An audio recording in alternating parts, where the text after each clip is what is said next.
당신의 삶에서 무엇이 가장 중요합니까? 그렇게 물으면 어떻게 답을 하시겠습니까? 대답을 해야 되지 않겠어요? 누구는 가족이라고 할 수도 있을 거고요. 누구는 명예라고 이야기할 수도 있을 것이고, 또 적지 않은 사람들이 돈이 중요하지 그렇게 이야기하기도 할 겁니다. 그렇게 생각이 듭니다. 근데 그 질문, 당신의 삶에서 무엇이 가장 중요합니까? 라는 질문을 신앙인의 관점에서 또 다시 다른 표현으로 바꾸어 이야기한다면 아마도 이렇게 이야기가 될 듯 합니다. 당신에게 하나님은 어떤 분이십니까? 라고 말이죠. 왜요? 하나님을 믿는 사람, 하나님을 사랑하는 사람은 자신이 알게 된 하나님의 그 모습을 자기의 완성되는 모습, 즉 하나님을 자신의 롤 모델로 삼기 때문에 그렇다는 거죠. 그래서 하나님이 어떠한 분이신지를 알고 그분을 내가 너무 사랑하기 때문에 나도 그 모습, 그것을 중요시 여기고 살기 마련이라는 겁니다. 보통 집에서 조금만 크면 그렇지 않겠지만 친구가 더 중요하고 하겠지만 보통 집에서 어린 아이들이 엄마 아빠는 그 아기들에게 엄마 아빠는 거의 절대적이죠. 절대적인 존재입니다. 가장 세상에서 큰 사람이 엄마이고 아빠입니다. 그래서 엄마 아빠의 모습을 똑같이 따라합니다. 흉내내죠. 어차피 유전자가 그 안에 있어서 그런가 자고 있는 모습을 보면은 완전히 붕어빵 똑같은 모습으로 잠을 자기도 합니다. 마찬가지로 우리가 이해하고 있는 하나님의 속성, 하나님의 그 성격, 성질, 또 그 속성, 하나님의 여러 모습이 있는데 그 속성 중에서 우리가 소중히 여기는 그것은 우리에게 중요한 가치가 되어지고 우리의 삶에 이루어야 할 태도가 되어지기도 한다는 겁니다. 만일에 내가 아는 하나님의 속성 중에서 가장 중요시 내게 인상 깊은 것이 확 들어온 것이 하나님을 신실한 하나님이라고 이해한다면 참 믿음을 가지고 있는 사람들은 어떻게 살까요? 그 신실함을 가장 중요시 여기고 신뢰와 의리와 믿음을 중요시 여기며 살아가겠지요. 그것의 인도함을 받으려 할 겁니다. 완전하진 않겠지만 하나님이 신실한 분이시라는 것을 너무 사랑하고 좋아하고 그것을 믿는다면 어떤 형태로든 그 신실하신 하나님이 나의 삶에 영향을 미치기 마련이죠. 당연하죠. 정도의 자연이 있고 결코 완성은 안 된다 할지라도 그것을 향한 지향, 그 지향이 우리에게 하나님 보시기에 의로운 것이죠. 하나님은 우리가 완성되어져 있기 때문에 우리를 의롭다 여기는 것이 아니고요.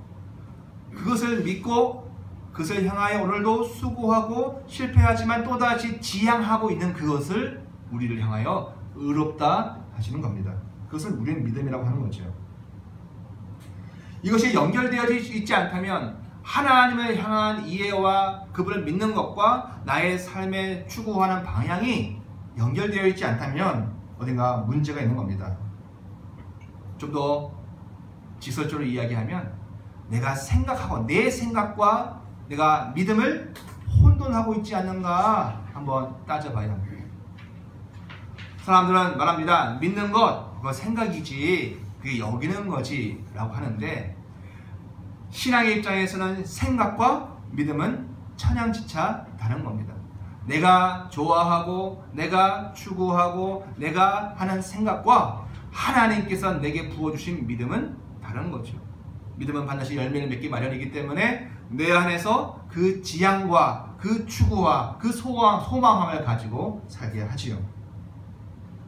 만일에 오래 참으시는 하나님, 성경을 읽다가 나의 삶 속에 하나님을 발견했는데 오래 참으시는 하나님을 발견했어요. 그것이 너무 좋아요.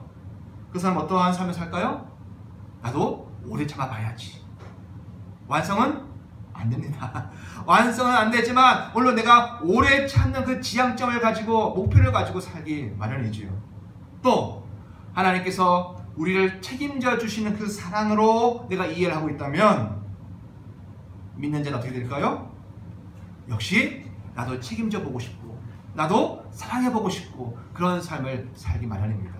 오늘 실패한다 할지라도 그것을 포기하지 아니하고 또 추구하고 또 지향하고 살기 마련이지요. 만일 하나님을 우리가 성경 전체에서 우리가 알고 있는 죄를 용서하시는 하나님이라고 알고 있다면 어떻게 될까요? 우리가 한 주간에 살면서 나 자신이, 내 양심이 나를 정죄하기도 하고 나를 무시하기도 하고 너는 안 돼 라고 나를 파멸에 이르게 정죄하기도 합니다. 그런데 그 죄를 용서하시는 하나님을 내가 너무 사랑하고 내게 그 믿음이 와 있다면 부끄럽고 죄스럽고 어디 사람 얼굴 보기도 참으로 창피하지만 나의 부끄러운 손을 내밀어서 하나님 나를 사랑하시지요. 용서하시는 하나님을 향해 내가 나아갑니다 라고 자기의 발걸음을 떼게 되어 있는 겁니다.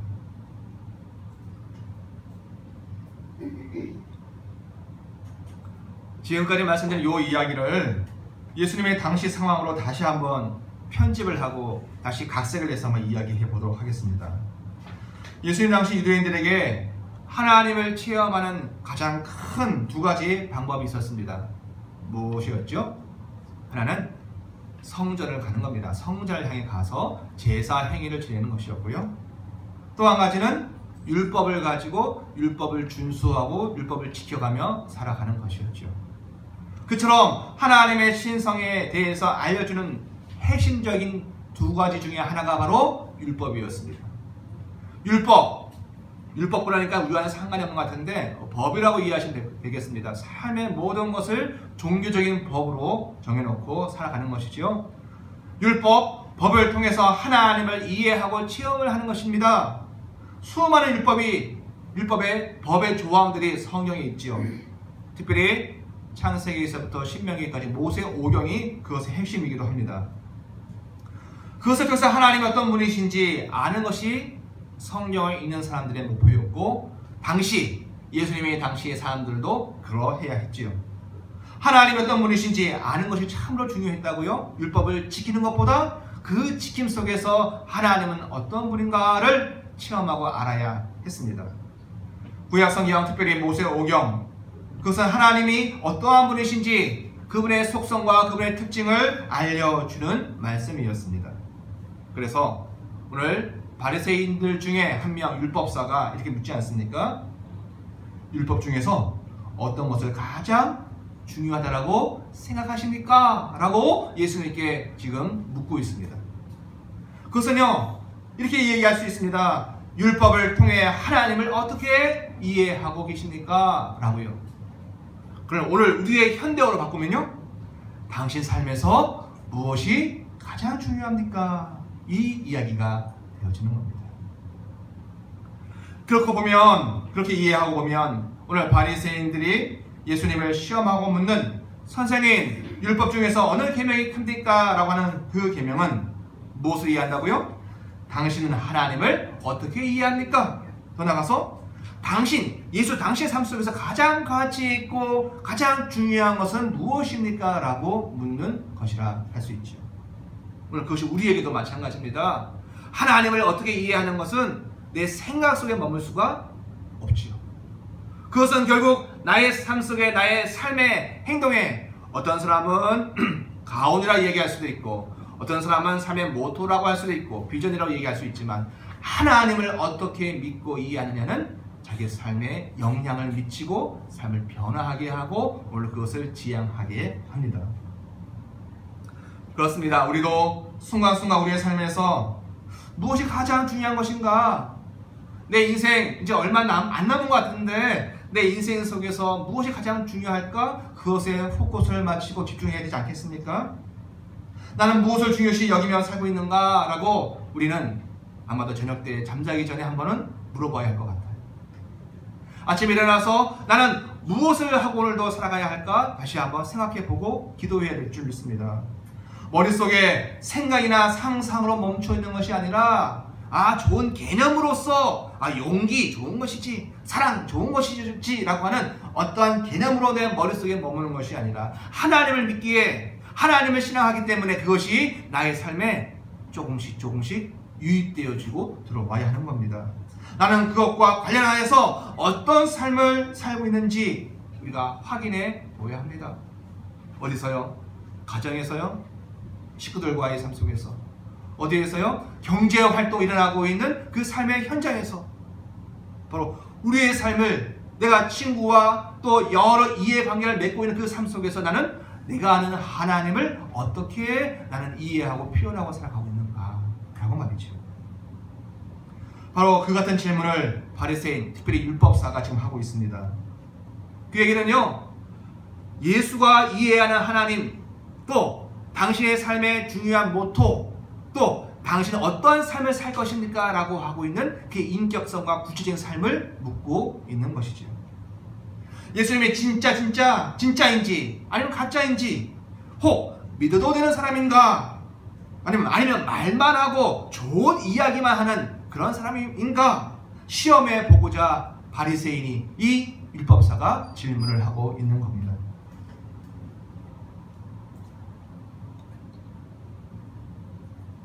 그러고 보면 예수님의 삶에는 늘 적대자의 공격이 끊이지 않았습니다. 또 예수님의 삶은 거기에 대응하고 거기에 응전하면서 자기 자신을 증명하는 삶이기도 했습니다. 도전하면 피하거나 도망치는 것이 아니라 당신이 누구야? 라고 당신이 알고 있고 어떤 삶을 살 거야? 라고 도전하고 있으면 하면 그것에 대하여 응전을 합니다. 그리고 그것을 내가 오늘 참 힘든 삶을 살았네가 아니라 오늘 내가 내 자신을, 나의 믿음을, 내가 무엇을 중요시 여기고 있고 내가 살아가야 할 삶을 그들에게 증명하고 보여주는 계기로 삼으시는 것이죠.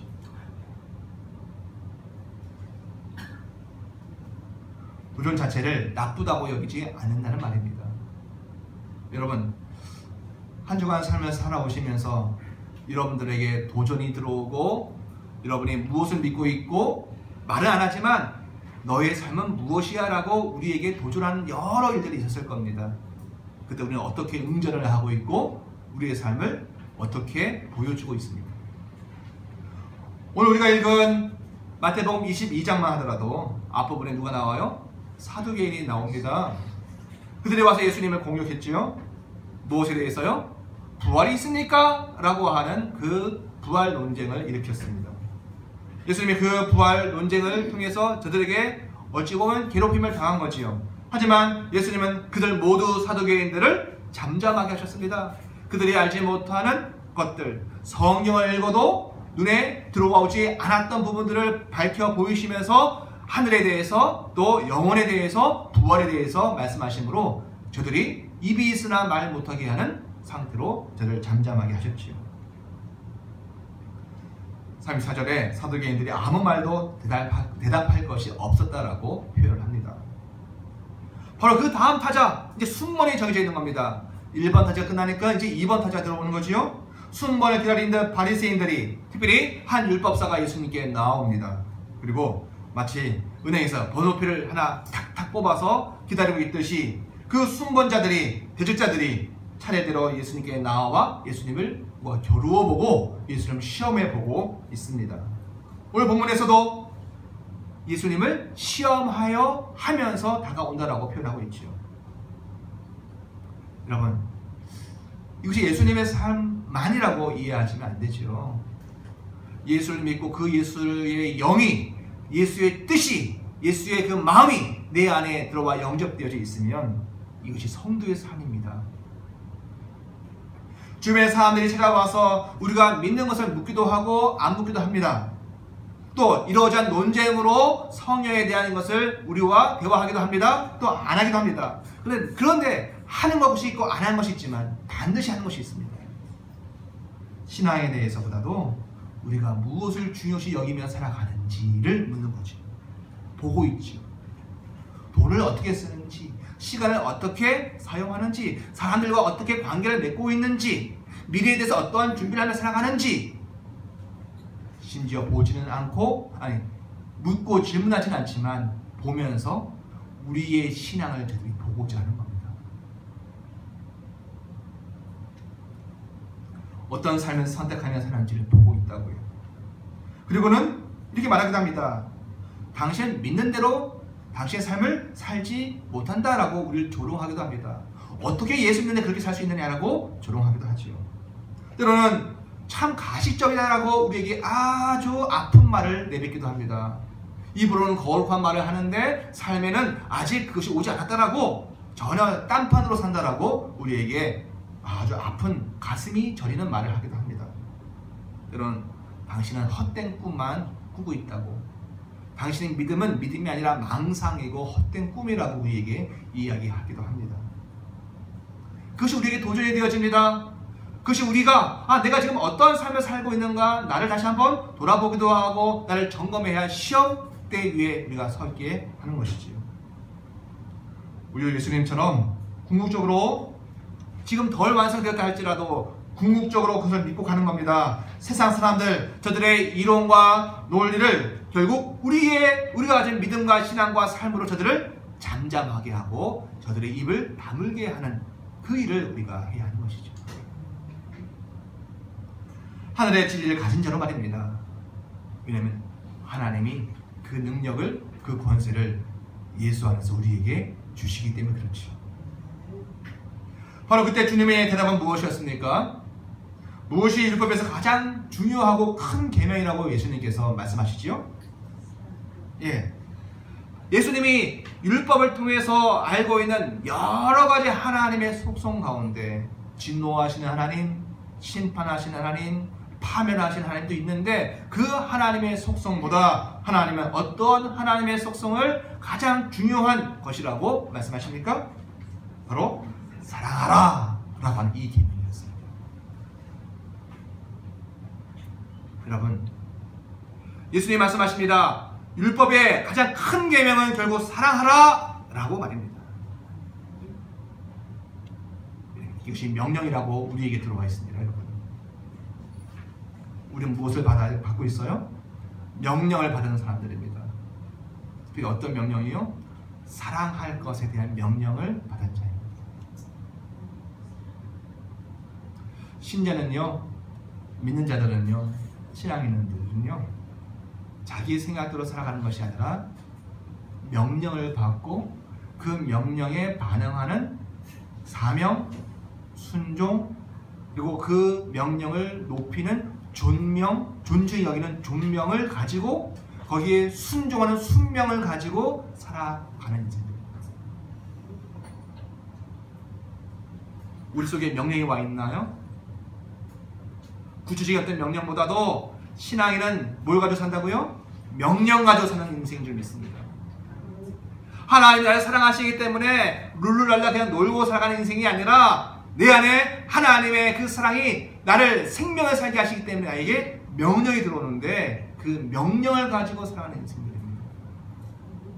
만나고 사랑하고 살고 하는 모든 것들이 주님의 명령이 내 안에 들어와서 그것을 발현하고 그것을 할 수만 있으면 드러내며 살아가는 인생이 신자들이라. 세상 인문학의 세계와 철학과 논리와 세상살이의 경험이 나를 이끌고 가는 것이 아니라 바로 하나님이 우리에게 주신 명령이 신자를 이끌고 믿는 자를 이끌고 살게 하시는 거죠. 사랑하라 주님 말씀하십니다. 우리는 사랑은 감정 같아요, 그죠? 내가 느끼는 feeling, 갑자기 꽂히고 느껴지는, 갑자기 분위기 속에서 싸해지면서 어떻게 할지 모르고 얼굴이 붉어지는 그런 느낌의 사랑을 이야기하는데 주님은 뭘 말씀하십니까? 사랑은 의지고 명령이고 하나님께로부터 받은 것이라고 말씀하십니다. 안 되죠. 그러니까 나는 감정으로 사랑하고 싶은데 그 감정이 와야 사랑할 것 같은데 그렇게 하는 것이 아니라 주님은 사랑은 의지로 명령을 받아서 하는 것이다 라고 말씀하십니다. 그러니 여기서부터 믿는 자의 삶의 방식이 전혀 다르지요. 예수님이 이해한 율법의 핵심 계명은 바로 사랑하라 였습니다. 누구를 사랑합니까? 실제는 하나님을 사랑하라. 그리고 자세히 보면 우리는 넘어갈 수 있는데 사실 자세히 보면 둘째 누구를 사랑하는 겁니까? 자기 자신을 사랑하는 겁니다. 참 신앙은요, 하나님을 사랑하고 그 사랑 때문에 자기의 진짜 모습, 참 자아를 사랑하게 됩니다. 정도의 차이가 있고 아직 그것이 준비 중인 입장도 있겠지만, 그러나 필연적으로 하나님 사랑은 자기의 진짜 모습을 사랑하게 합니다. 나를 존귀히 여기고 나를 사랑하게 합니다. 그런데 진짜 사랑은요, 여기서 멈추지 않고 어디까지 가요? 셋째가 바로 이웃을 사랑하는 곳까지 가는 거죠. 하나님을 사랑하라, 이것이 시작점이 되어지는데 거기서 끝나는 것은 가짜입니다. 진짜는 어떻게 가요? 자기의 영혼을 사랑하고 자기의 가치를 사랑하고 자기를 사랑하게 되어져 있습니다. 그런데 거기서 멈추면 그것도 가짜예요.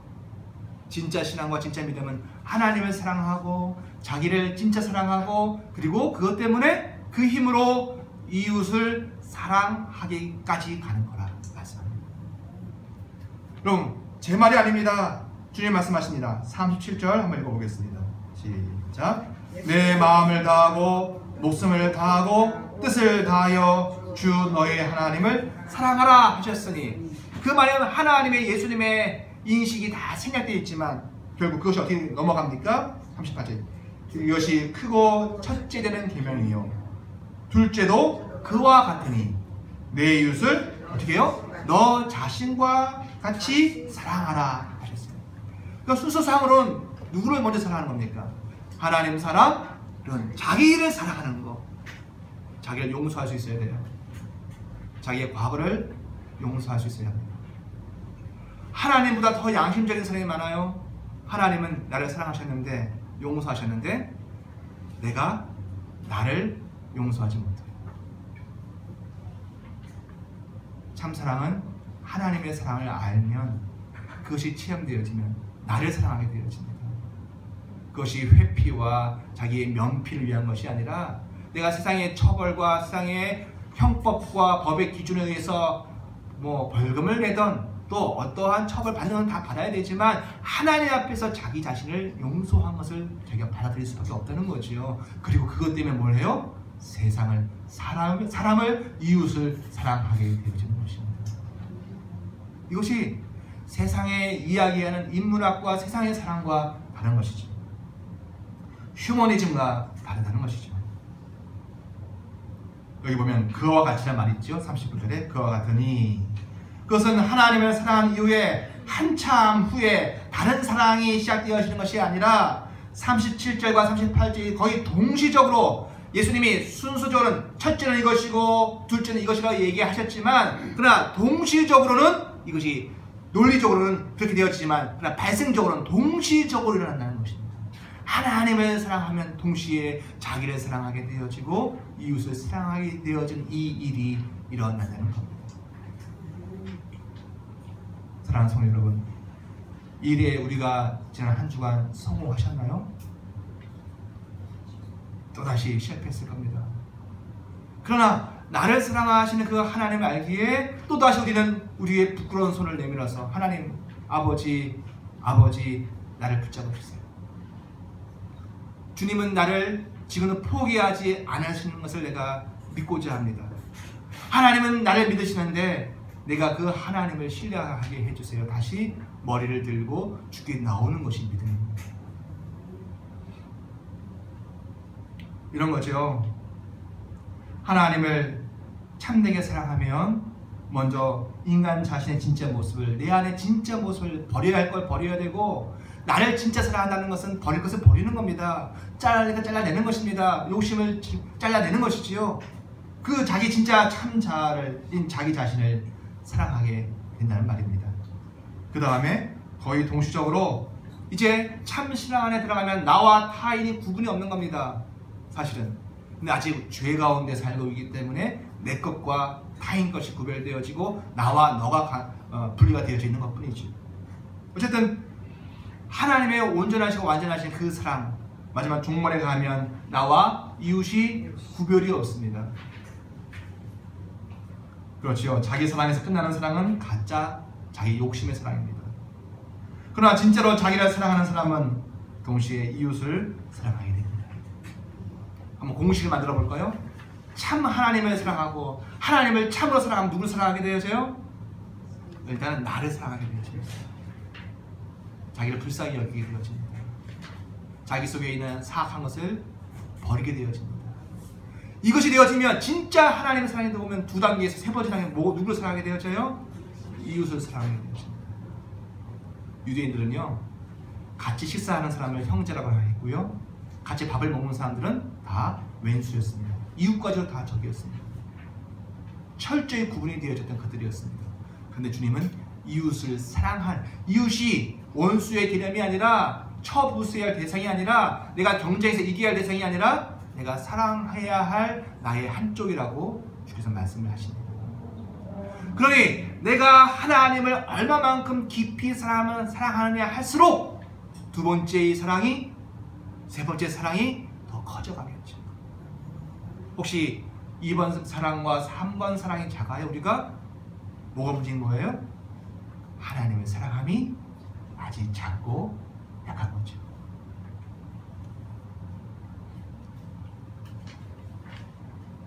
이것이 예수님께서 율법 속에서 발견한 가장 큰 두 계명이라고 말씀하십니다. 또 이것이야말로 다름 아닌 예수님께서 알고 계시고 또 우리 인생들에게 알려주시고자 하시는 하나님 그분의 모습이기도 합니다. 단지 율법의 조항이 아니고 하나님은 어떤 분이신가? 하나님은 참으로 당신 자신을 사랑하십니다. 그러나 동시에 배반하고 배역한 인생들까지도 세상을 여전히 사랑하시는 분이십니다. 예수님은 율법 중 2개의 계명을 선택하셨습니다. 그런데 이제 조금 더 들어가 보겠습니다. 여러분, 계명은 뭐입니까? 계명, 명령이지 않습니까? 뭐뭐 하지 말라 라고 하는 금지법이 있고요, 또 반드시 뭐뭐 해야만 한다 라고 하는 강제법이 있습니다. 예, 무단횡단하면 안 된다 라는 거죠. 예, 금지법입니다. 법. 또 반드시 남자들은 군대를 갔다 와야 한다라고 하는 의무법이 있습니다. 하지 말아라, 해라, 이게 법이죠. 그런데 여러분, 헬라어 원문이거나 또 영어 성경 중에서도 원문을 중요시 여겨서 번역한 번역본을 보면은 여기에 명령법이 써있지 않습니다. 시제가 법이 뭐냐면은 직설법 미래입니다. 그래서 오늘 제목이 뭐예요? 설교 제목이 너는 사랑할 것이다 라는 거예요. 하나님이 우리에게 명령 주신 거 맞습니다. 계명 주신 거 맞습니다. 그 명령 가지고 사랑하는 겁니다. 그런데 주님 말씀하십니다. 진짜 명령은 너가 사랑하라가 아니라 너는 사랑할 것이다 라는 거예요. 여러분, 뭐가 안 맞거나 뭐가 좀 이상하지 않습니까? 사랑하라가 아니라 너희는 사랑할 것이라 할 것이다. 이것이야말로 하나님이 율법을 통해서 인생들에게 주신 가장 큰 계명 2가지다 라는 겁니다. 여러분, 예수님의 특기는 뭐냐면은 다가오는, 그것도 따라 보려고 하기도 하고 또 의문이 가는 인생들에게 어떻게 보면 동문서답을 참 잘하시는 것 같아요. 제가 보기에 이거 물어보시는데 저거 얘기하시고, 저거 물어보면 이거 얘기하시고, 나중에 보면 이게 다 통합되어져서 더 큰 개념과 더 큰 의미를 우리에게 주시지요. 주님이 지금 율법사가 가장 큰 계명이 무엇입니까? 라고 말씀을 물어봤는데 예수님이 너희는 사랑할 것이다 라고 하는 계명 아닌 것 같은 계명을 지금 말씀을 하신다는 거예요. 무엇입니까? 여기 엄청난 하나님의 뜻이 들어가 있습니다. 하나님 사랑하고 자기를 사랑하고 이웃을 사랑하는 것이 예수님의 발자취를 따라 살아가는 우리가 가지고 가야 할 명령이고 계명입니다. 우리는 우리 나름대로 온전하게 그것을 성취해 보려고 애써야 합니다. 꿈꿔야 되고 노력해야 되고 실제 해야 합니다. 현장에서 한번 해보아야 되는 겁니다. 사랑을 해야지 라고 의무감을 가져보기도 하고요, 애써 보아야 되는 거죠. 지금 뭐라고 말씀하십니까? 오늘 우리로 이야기하면요, 많이 열심히 공부해야 합니다. 열심히 살아야 합니다. 또 불쌍히 여기는 마음을 잃지 않으려고 애써 봐야 합니다. 그것도 대충대충이 아니라 참 정직하게 하기 위해서 주님 말씀하신 대로 마음을 5분의 1만 쓰는 게 아니라 마음을 다하고 뭘 다해야 또? 목숨을 네 목숨 아까운데 왜 남을 줘요? 10분의 1, 100분의 1 주기 쉽지가 않은데 그 목숨을 다하고 뜻을 다하여 하나님을 사랑해 보라고 말씀하십니다. 그러면 성경을 읽을 때 글자 뒤에 숨은 것이 너무 많아요. 사실은 답이 나오죠. 뭡니까? 내가 정말 하나님을 정직하고 진실되게 참되게 온 마음과 목숨과 뜻을 다하여 사랑할 수가 있어요? 없어요? 없죠. 하나님보다 내 주머니가 더 급하고 지금 내 형편이 더 중하고 우리는 사랑할 수가 없어요. 온 마음과 온 뜻과 온 힘을 다하여 하나님을 사랑할 수가 없습니다. 한번 해보십시오. 안 해본 사람들이 할 수 있다고 하는 겁니다. 이거는 안 해본 사람들이 하나님 온 마음과 온 뜻과 정성을 다해 사랑했다고 하지 정말로 한번 목숨 걸고 해보십시오. 안 돼요. 왜? 하나님 이것까지 요구하시나요? 이건 안 되는데요. 안 됩니다. 온 마음과 온 목숨과 온 뜻을 다해 그분만을 사랑하고 또 사랑하려 하면 우리 압니다. 오히려 그 사랑을 나는 행할 수가 없다는 것을 압니다. 인간이 땅에 살아서 나도 살아야 되고 우리 가족도 있고 내 아이들도 있고 내가 재밌게 살기도 해야 되는데 내가 하나님만을 그리고 전적으로 타인을 이웃을 그렇게 사랑한다는 거 나 하기 싫기도 하고 또 원치도 않는 내 모습이라는 게 아니라 좀 어느 정도 나름 할 뿐이지 내가 참으로 온 마음과 온 목숨과 온 뜻을 다해서 해보았는데 결국 나는 그게 안 돼요. 이게 우리의 고백입니다. 땅에 살고 있고 그리고 관계를 맺고 살아가는 내 모습 나는 안 되는 겁니다. 이 상황 속에서 나를 버리며 사랑할 수는 없는 자기 자신을 보지요.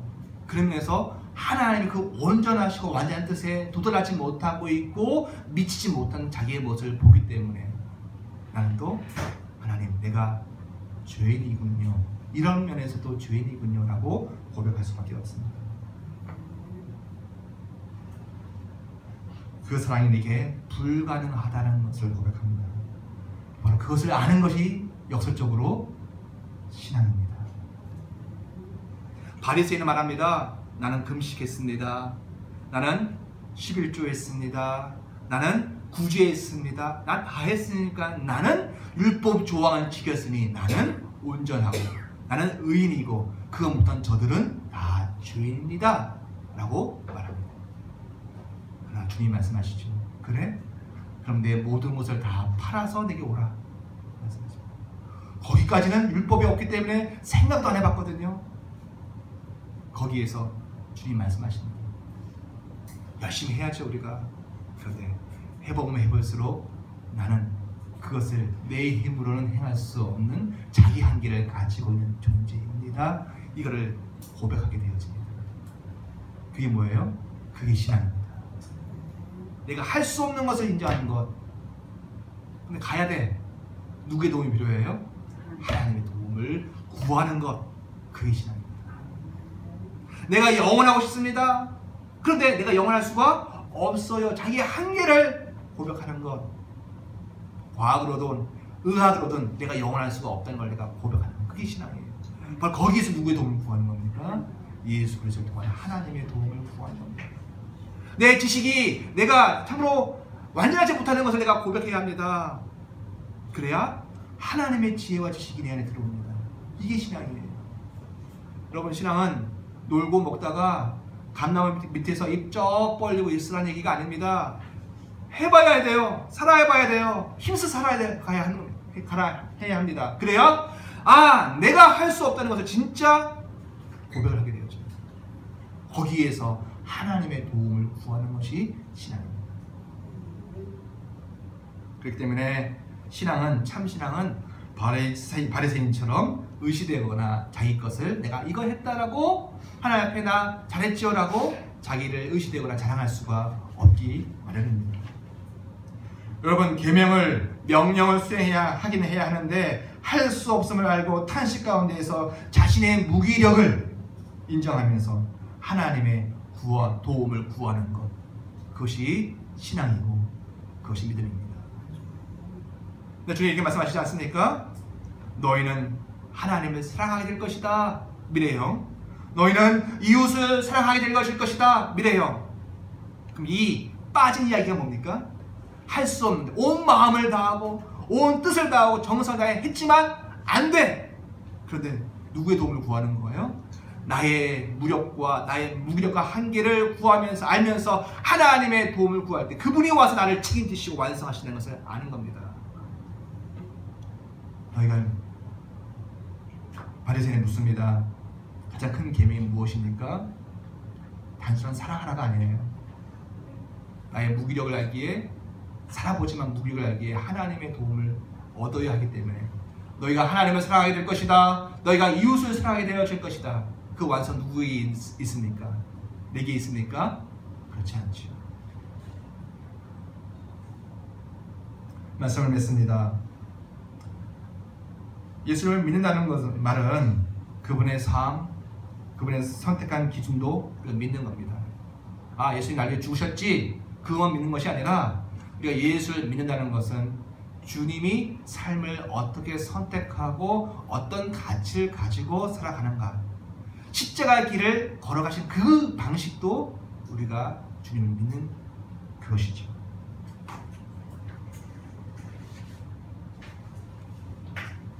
율법에서 가장 중요한 계명을 말씀하시고 예수님은 그것이 허언이 아니고 생각에 있었던 것이 아니라 그것을 가지고 살았습니다. 어떻게 해요?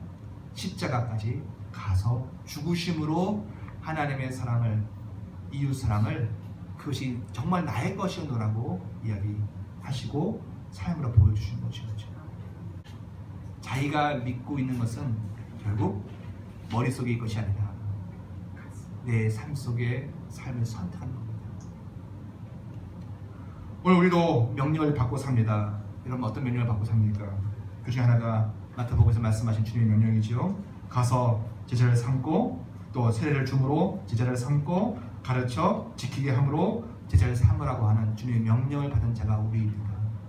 그냥 룰랄라 살아가는 게 아니라 이 세상을 향하여 저들을 주님의 제자로 인도하고 삼는 것이 우리가 받은 명령입니다. 어찌 보면 그것이 주님이 우리에게 주신 세상과 이웃을 사랑하는 방식이라 할 수 있겠지. 오늘 이것이 우리의 사랑임을 고백하는 우리 모두가 되어지기 원합니다. 주께서 우리의 열심과 우리의 수고 속에 아직 사랑은 아니지만 그 명령을 받고 살아가지만 주께서 그것을 우리로 사랑케 하시는 사랑으로 완성하실 것을 믿고 의지하는 우리 모두 되어지기 원합니다. 기도하시겠습니다.